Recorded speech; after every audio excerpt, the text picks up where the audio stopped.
외부에서 지원해라, 통제해라, 뭐 이런 지시를 또 국회의원을 포함한 국회의원의 모든 출입하는 사람을 모두 차단하라. 이게 확대 해석되거나 훨씬 넓은 범위로 지시를 내립니다. 그 이유는 뭐죠? 사령관께서 직접 언급한 짓이고 제가 지원하라고 딱 하나만 질문하겠습니다. 첫 번째 하나만. 잠깐 있어 보세요. 예. 질문하십시오. 전혀 앞뒤가 맞지 않는 말이 아닌 것 같은데 이렇게 맥락을 끊고 외부에서 지원하라는 의미는 뭐냐고 하면서 답을 그렇게 강요하듯이 질문하시면 어떡해요. 지금 화요일에 각 2시간씩 그 부여하신 의미가 그러면 그 증인 신청 평의에 대한 결과를 뭔가 어떤 방향을 이미 가지시고 하시는 것인지 아니면은 열려 있는 것인지 그 부분에 아니 대한 지금 평의를 안 거친 상태에서 네. 뭘 전제로 제가 말씀드릴 네, 수는 그리고 없고 예. 말 그대로입니다. 알겠습니다. 제 말을 자꾸 의미를 부여하지 마시고 지금 두 명의 헌법재판관과 윤석열 대표 측 가만히 들어보면요. 그동안 꽤 신경전이 있었던 겁니다. 지금 보신 장면도 그런 내용들이 좀 담겨 있었어요. 상황이 좀 이렇게 여러 번의 헌법재판이 열렸지만 이런 신경전들이 계속 좀 나타났어요. 어떻게 보면 이제 긴장관계라고도 할 수 있죠. 이런 가운데요. 오늘 헌재가 결정을 한 게 있습니다. 정리해 보겠습니다. 그동안 윤석열 대통령 측에서 굉장히 불만 표시를 했어요. 근데 두 가지가 결정이 됐는데 일단 증인이 추가가 됐고요. 그리고 변론 기일, 그러니까 헌법재판 이 숫자가 좀 늘어났습니다.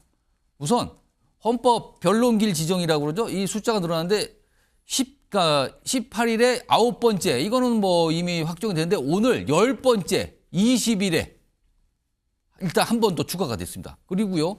그동안 윤석열 대통령 측에서는 아니 우리 측이 신청한 증인 왜 다 채택 안 해주세요. 이렇게 불만 표시했는데 오늘 헌법재판소가 그걸 받아줬어요. 그러니까 윤석열 대통령 측이 증인으로 추가한 한덕수 총리 정했고요. 그리고 홍장원 전 국정원 1차장도 또 추가로 정했습니다. 그리고 국회 측과 윤석열 대통령 측이 다 신청한 조지호 경찰청장 역시 오늘 증인으로 채택이 됐습니다. 3명이 채택. 그리고 각각 언제 신문합니다. 다 날짜 시간까지 잡혔어요. 이런 상황입니다. 일단 이런데요. 요 얘기부터 좀 해보겠습니다. 세 분 나와 계십니다. 최경철 매일신문 편집위원 자리하고 계시고요. 소영주 맥 정치사회연구소장 나오셨습니다. 그리고 서정빈 변호사도 함께 하고 있습니다. 안녕하십니까? 네, 안녕하십니까. 우선 최경철 위원께. 특히 이제 한덕수 국무총리 증인 신청 앞서서 윤석열 대통령 증인 신청했지만 헌재에서 안 받아줬거든요. 기각이에요. 증인 안 된다고. 근데 오늘은 받아줬어요. 증인으로. 그럼 앞에서의 판단과 오늘 판단이 달랐던 건데 이건 무슨 상황입니까? 아무래도 현재는 좀 속도를 내려고 했었던 것 같은데 예. 계속된 장외 집회가 조금 압박 요인이 됐던 것 같습니다.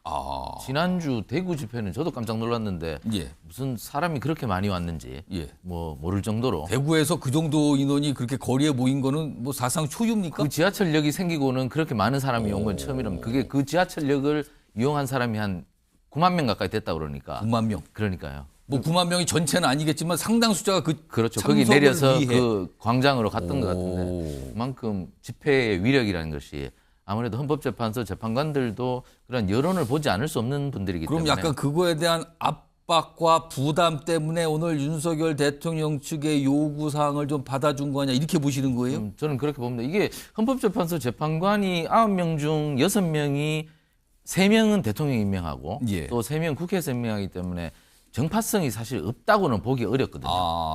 뭐 대법원에서 추천한 분들은 정파성이 좀 떨어지겠지만 예. 아무래도 정치권에서 6명 임명된다는 것은 이분들이 정파성이 없다고 할 수 없기 때문에 예. 이분들도 과연 여론을 외면하고 그냥 갈 수는 있겠느냐.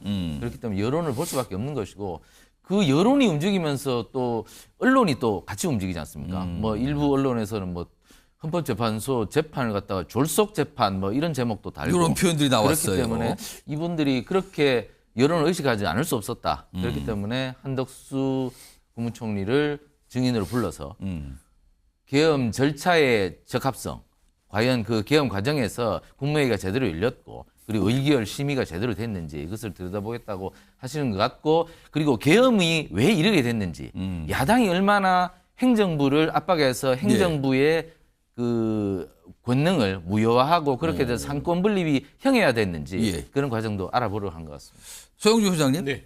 그러니까 오늘 결정을 했는데 헌법재판소가 사실 이거에 대해서 뚜렷한 설명을 안 했어요. 앞서서 한덕수 총리 증인 신청도 기각할 때도 그렇게 별다른 설명은 없고 그냥 기각됐습니다. 오늘 채택했을 때도 별다른 설명 없이 채택했습니다였어요. 네. 기각했던 증인에 대해서 오늘은 또 채택한 거. 약간 이제 입장이 달라진 건데 이거 왜 이 상황이 지금 벌어진 거라고 보십니까? 일단 재판관들이 전체적으로 이번 헌법 재판에 있어서의 내일 안의 판단을 순서대로 정했던 것 같습니다. 그러니까 군대를 국회에 투입하게 된 원인, 예. 그 현상이 존재하죠. 그러면 그 원인은 여러 참여했던 사람들의 기억에서 배경을 확인할 수 있을 거 아닙니까? 그거부터 보고 그 다음에 이제 국무회의의 절차적인 정당성이 있었는지를 좀 들여다봤는데 한덕수 총리 같은 경우는 국회에서는 이게 국무회의라고 보기 힘들다라는 그렇죠. 증언들을 했었고요. 예. 그래서 이제 전체적으로 그런 부분에 있어서 이미 발언이 돼 있어서 좀 논박이 있는 증인들을 데려다가 듣는 게 맞지 않겠냐라는 것이고 김영은 장관이나 이상민 장관 같은 경우는 국무회의가 제대로 이루어졌다라는 얘기를 하고 그렇죠. 있는 거 최근에 아니겠습니까? 증인으로 나와서 그런 얘기를 했죠. 그렇죠. 그래서 이제 그런 부분들을 쭉 이 증언들이 있다 보니 그러면 최고 책임자인 한덕수 총리를 데려다가 한번 들어보자라고 평에서 결정이 뒤늦게 된 것 같아요. 증인들이 그 뒤에 증언들이 진술들이 나오니까 그거에 대해서 좀 정확히 따져볼 필요성, 약간 상황이 달라졌다 이 뜻입니까? 그렇죠. 그러니까 조상현 그 수방사 경비 단장이죠. 예. 거기를 이제 재판부가 직권으로 부른 도 같은 이유입니다. 이진우 수방사령관, 여인영 방첩사령관, 김용현 장관, 예. 충안고 이 출신들이 뭐 진술을 바뀌면서 군에서 이제 체포 지시라든지 국회 투입이 없었다는 식의 발언을 하니까 예. 재판부가 거기에 대해서 확인해 보려고 가장 어떤 이해충돌이 안 되는 예. 현장 실무자를 직권으로 선택을 하잖아요. 예. 저도 지금 한덕수 총리에 대해서는 굳이 안 들어도 국무회의의 어떤 정차적 정당성은 재판부가 확증할 수 있는 상황이긴 하나 예. 요청을 하니 그러면 한덕수 총리 불러다가 한번 확인해 보자 정도의 평의가 이루어졌다. 그렇게 보는 게 조금 합리적일 것 같습니다. 시청자 여러분께 두 분의 어떤 이 해설, 논평, 분석 들어보셨죠? 그러니까 최근에 어떤 여론의 분위기에 약간 압박을 느껴서 윤석열 대통령 측의 요구사항을 혹시 들어준 거 아닌가? 아니면 국무회의 개최 그 효용성 관련돼서 약간의 진술들이 갈리고 있으니까 이걸 따져보려는 상황, 약간 상황이 달라졌기 때문에 추가로 증인을 채택할 것인가? 모르겠습니다. 헌재가 구체적인 설명을 안 했어요, 지금. 그냥 채택했습니다만 공개한 겁니다. 그러면은 지금 예정되면 20일이에요. 그날 한덕수 국무총리도 나오는데 우리나라의 대통령과 총리가 헌법재판소에 각각 다 출석하는 그 모습. 이걸 어떻게 봐야 될지 모르겠습니다. 이 모습이 20일 일단 예정돼 있습니다.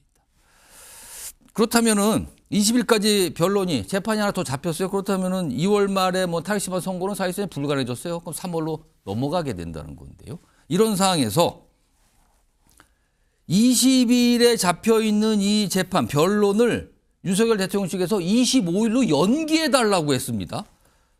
서정빈 변호사. 일단 왜 연기했다고 봐야 될까요? 20일 합힌 걸 25일로. 그러면서 형사재판이 시작된다 이런 설명을 좀 나왔거든요. 이거 어떻게 좀 봐야 되는 겁니까?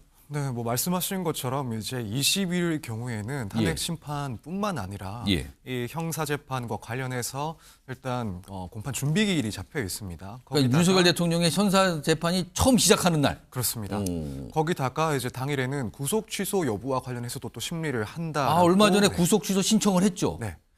그래서 그 부분까지도 이제 심리를 한다라고 일단 일정이 잡혀 있다 보니 이제 윤 대통령 측에서는 이것들을 준비할 시간도 사실 필요하고 또 출석도 아마 뭐 형사 재판에 또 해야 된다라는 그런 필요성을 들어서 결국에는 이제 기일 연기 신청을 헌법재판소에 하지 않았나 이렇게 보여집니다. 25일이면은 20일인데 원래 그걸 25일로 늦춰야 되면 그 다음 주 넘어가는 거잖아요. 네, 그럼 그렇습니다. 또 늦춰지는 거네요. 또 헌법재판이요? 네, 그렇습니다. 그래서 이제 과연 이 신청에 대해서 헌법재판소에서 이걸 인용을 할 것인가, 그래서 기일을 연기할 것인가, 그렇지 않을 것인가 상당히 좀 아직까지는 설명은 없어요.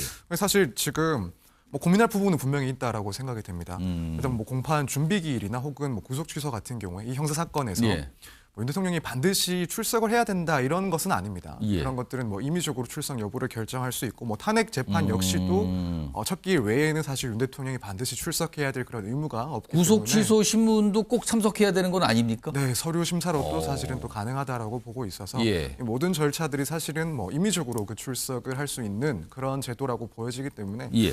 그렇다면은 이제 헌법재판소에서는 특히 이번 증인 신문도 추가 증인 신문 자체도 이제 좀 예상 밖으로 기일을 지정을 했던 것만큼 이런 기일 연기까지도 받아줄까라는 점이 조금 의문이 있긴 한데 예. 다만 이제 어쨌든 이 헌법 재판 그리고 이 형사 재판 예. 모두 윤 대통령 입장에서는 당연히 매우 중대한 그런 절차들이기도 예. 하고 그렇다면은 결국 이제 뭐 출석을 꼭 해야 된다 혹은 준비를 위해서 시간이 필요하다. 결국 이제 피고인 혹은 이 피청구인의 방어권 보장을 위해서 필요하다라는 그런 주장이 어느 정도 타당성을 가지고 있기 때문에 헌법재판소에서는 그렇다면 물론 뭐 시간을 조정하는 그 방법도 있을 수 있긴 하겠지만 예. 그렇다면은 결국에는 이제 방어권 보장을 조금 더 해주기 위해서 혹은 이후에 또 있을 수 있는 그런 비판이나 비난점들을 조금 염두를 해두고 기일 연기를 한번 할 수도 있지 않을까 이렇게 생각을 하고 있습니다. 그러니까 20일, 오는 20일이 헌법재판과 윤석열 대통령의 형사재판이 겹치는 날이에요. 그래서 윤석열 대통령 측에서 그날은 좀 연기해 주시죠. 25일로 그 다음 주로요. 이런 요청이 들어왔다는 거예요. 아직 헌재의 판단은 알려지지 않고 있는 거고요. 일단 오늘 들어와 있던 뉴스 헌법재판소와 관련된 내용 좀 전해드렸고요.